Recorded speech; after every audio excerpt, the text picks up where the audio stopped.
Hello everyone, Darren here, and on today's episode of Watch the Academy, we're going to look at the British medium tech tree. So, starting out with what many believe to be the true beginning of the tech tree, we have the Tier 5 medium tank, the Crusader. To be honest, I say the Crusader is really the last tank that is lackluster in the line, with gun depression that is nice, but the armor and gun overall leave a lot to be desired. Now, to play the Crusader, I recommend fully upgrading the tank to the very last package and running an ammunition loadout of 40, 25, and 0, with my usual loadout of for most tanks being a repair and first aid kit and a fire extinguisher. Of course, if you have the necessary skills, you can run food, but since this is a tier 5 tank, I don't recommend using premium consumables unless you are a tryhard. For equipment, I recommend gun rammer, vents, and a gun lane drive because of a lack of vert stabs, and the fact that the gun fires faster than it can aim. How should you play the Crusader? Very opportunistically. The gun does not do much damage per shot, and the armor doesn't hold up to many vehicles. Pretty much, pick your shots carefully and avoid getting caught in the open.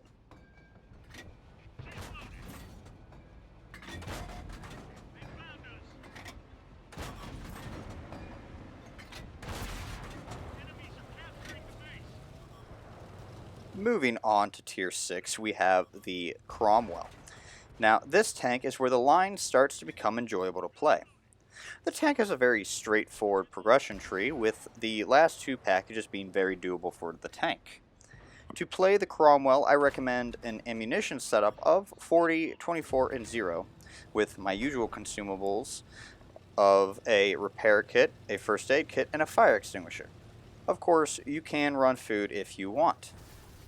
For equipment, I recommend the setup of a gun rammer, vents, and optics. Of course, if you want to swap optics for a gun lane drive like the Crusader setup, you can do that, as well as the reload for the Cromwell is very fast, allowing it to be a very shoot and scoot circling tank. To play the Cromwell, you want to be a cockroach, constantly staying mobile throughout the game, all while harassing and preying on low health, singled out tanks that you can easily circle and destroy. While the tank is capable of performing while stationary, the tank and gun excels more in an on the move mobile environment. I also like to mention that at Tier 6, this tank is considered a wolf pack tank, much like the Russian mediums, because when you get a group or platoon of these tanks together, all circling and harassing the same tanks, it is a very large annoyance and a big harassment tool on the battlefield.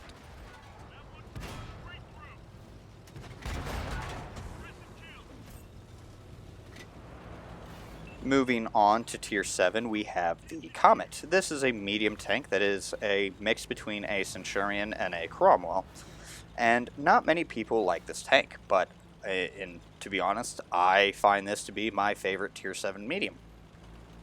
But it is a very capable tank in the right hands. The Comet also has a very straightforward progression tree, with the package Comet Star being where the tank begins to show its true self. I recommend a setup of 36, 25, and 0 with the final package. Also, running my usual consumable loadout of a repair kit, first aid kit, and a fire extinguisher. Of course, you can swap that fire extinguisher for food if you want, and that will constantly be recycled there. And I use an equipment setup of a gun rammer, vertical stabilizers, and optics, but again, you can swap the optics for vents if you choose to do so. Now, to play this tank, you want to play this as a support tank, harassing the enemy with your low alpha, high rate of fire gun. With your 12 degrees of gun depression over the front and side, you will have no problem fighting on ridge lines. But with lackluster standard pen, premium rounds are highly advised for any tank that is higher than Tier 8. And in fact, some Tier 8s you might struggle to pen and will require the premium rounds, which is probably the main cause of why not many people like this tank, with the fact that sometimes you end up having to do nothing but spam premium rounds the entire game. But if you have the silver to just kind of be okay with dumping silver every other game or so like that, then this really should not be a problem. And to be honest, like I said, this is my favorite tier 7 medium tank because it really suits my play style of fighting on ridge lines, being mobile, and having good gun depression with pretty decent turret armor.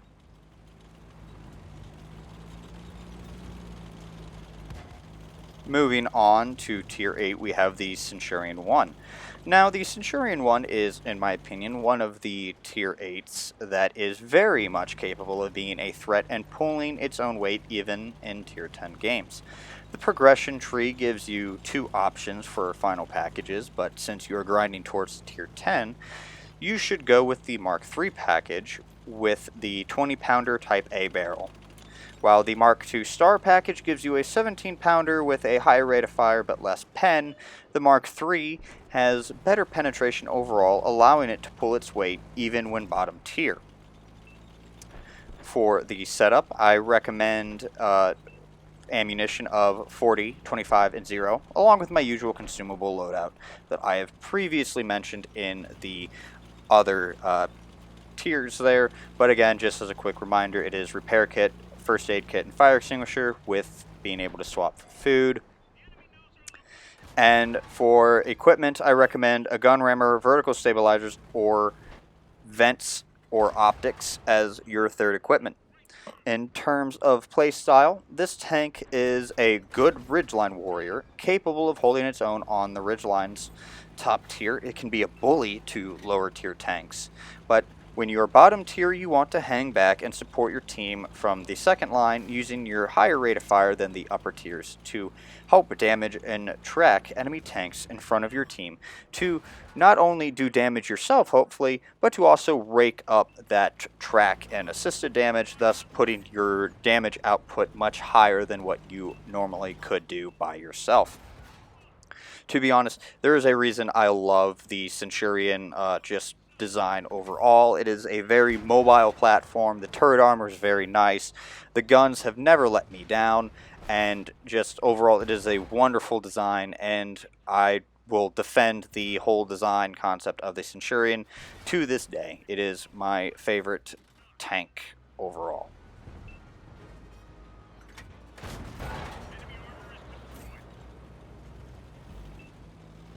Moving on to tier 9, we have the Centurion 7-1. This tank is where you're introduced to the legendary British L7 105mm gun. This gun is accurate and reliable, and with a very good turret, this tank is an excellent ridgeline fighter and support tank. The progression tree is a bit more complicated with 3 options, but the 2 packages you may want to consider is the main package, that is the Mark 9 with the 105mm, or the Mark 7 3 package with the higher rate of fire but less damaging 20-pounder. Unfortunately, the Centurion Mark 9 package gives you the slowest rate of fire of any tier 9 medium tank.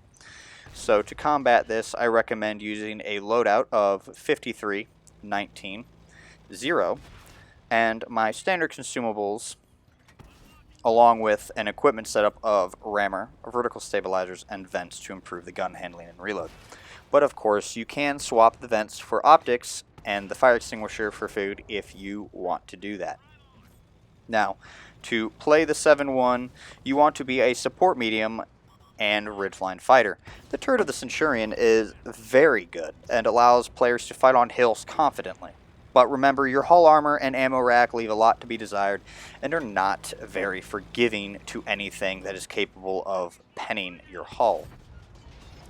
Also be aware, though, that the people will not be afraid of spamming heat onto the sides of your turret around the mantlet, because that is a little bit of a weak point if it hits in the right spot.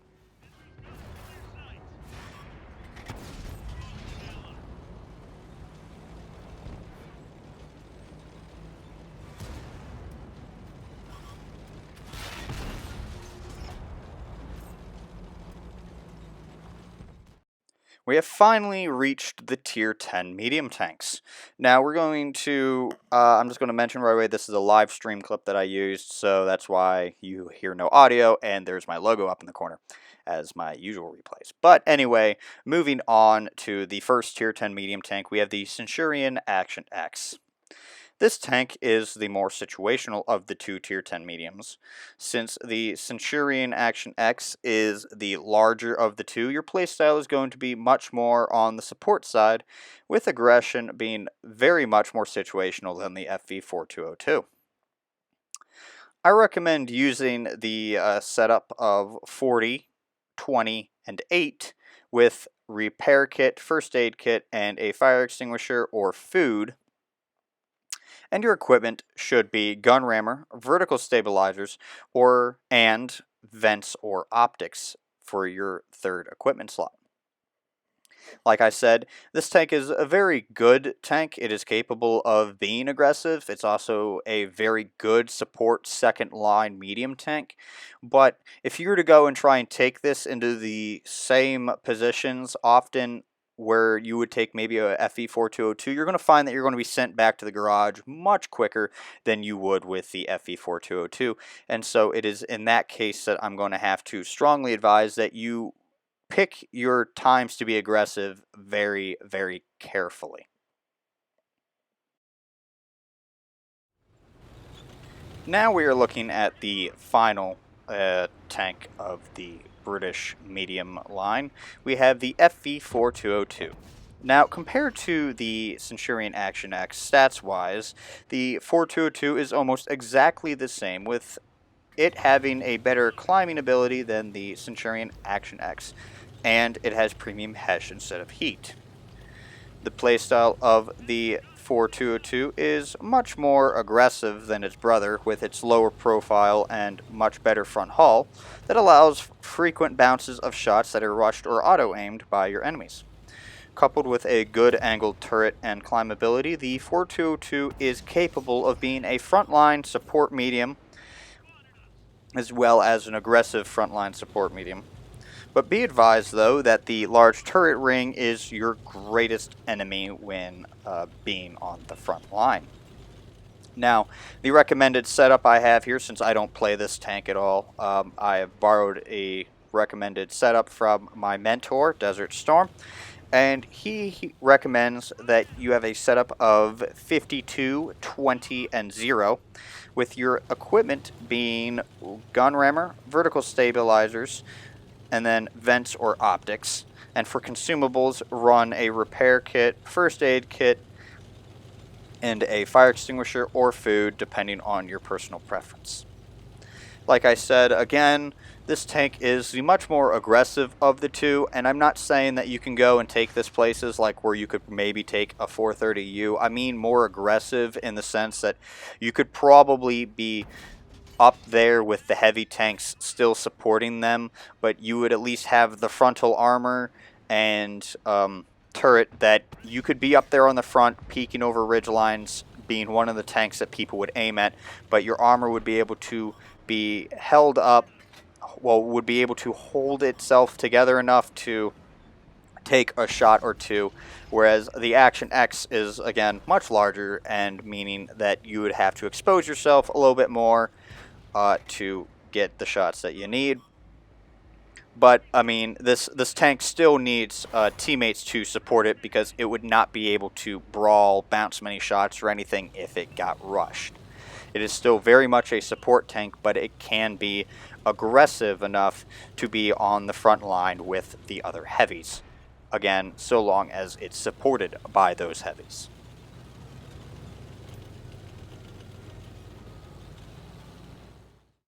And that concludes today's video on the British medium line. I'd like to thank you all for watching. If you enjoyed this video, hit that thumbs up. And if you want to see more videos like this one, don't forget to click on the subscribe button.